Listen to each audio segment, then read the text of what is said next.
کچیر ستاسو په وجود کې د هغه طاقت کمزورتیا وي، کم طاقت چې انسان د هغه بیمارونو بچ کوي، کمی بیماری چې انسان ته بار بار کیږي چې هغه ته امیونټي ویل شي. نو د دې امیونټي او د دې طاقت مضبوطوالي د لپاره صرف او صرف تاسو ته په دې ټیپس باندې کار کول پکار دي چې دا تاسو ډیلی بیسس باندې اسې هم کوي. خو کچیر دا تاسو پوینټ اوټ کې او دې باندې تاسو خپل ذهن کلیر کې، نو د دې د وجنه تاسو هغه امیونټي هغه طاقت په وجود کې کم چې د بیمارو سره بار بار جګړه کوي او تاسو د وجود نه بیماری ختموي، دا ور سره مضبوطیږي. نو د ټولو نه اول تاسو فایبر استعمال زیات کې، ځکه چې فایبر یو داسې چیز دی چې د انسان وجود یې ازموي نه، خو چې کله هم د کولمو ته لاړ شي نو تاسو په کولمو کې هغه بکټریا هغه جراثیم مضبوطوي کم چې تاسو صحت ته فائدمند او تاسو صحت ته فائدہ ورکوي، چې دا غي په وجه باندې بیا تاسو هغه امیونټي هغه طاقت مضبوط شي کم چې د بیمارو سره جګړه کوي. او فایبر په فروټ او په سبزي کې وی چې دا انسان ډیلی بیسس باندې اسه هم استعمالوي. دوی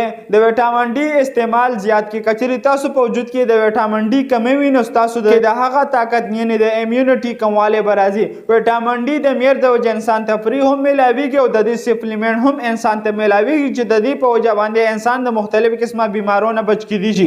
او کچری تاسو په وجود کې د وټامین ډي کمی وي نو تاسو وجود به ان ټایم دردونه کوي، تاسو ته ډیره زیات استومانه محسوسيږي. دریم انټي اکسیډنټ تاسو استعمال زیات کیږي، دا هم انسان ته په فروټ او په سبزي کې ډیلی بیسس باندې فری ملاويږي. کچر تاسو په وجود کې انټي اکسیډنټ مقدار زیات وي نو تاسو په وجود کې هغه کیمیکل ختموي، کم کیمیکل چې د انسان صحت لپاره ټیک نه دی، لکه فری ریډیکل. او د دې سره د انسان امیونټي یعنی هغه طاقت هم مضبوطي کم چې د انسان په وجود کې د بیمارو سره جګړه کوي. او خاص کر کې وټامین سی او وټامین ای او وټامین ای. سلورم خوب پورا ساتي. کچر تاسو په خوب کې کموالی وینو دا غي د وجنه تاسو په دماغ باندې بوج هم راستي شي، تاسو وجود به ان ټایم ستړي او ستومانه وینځي تاسو ته محسوسي دي شي.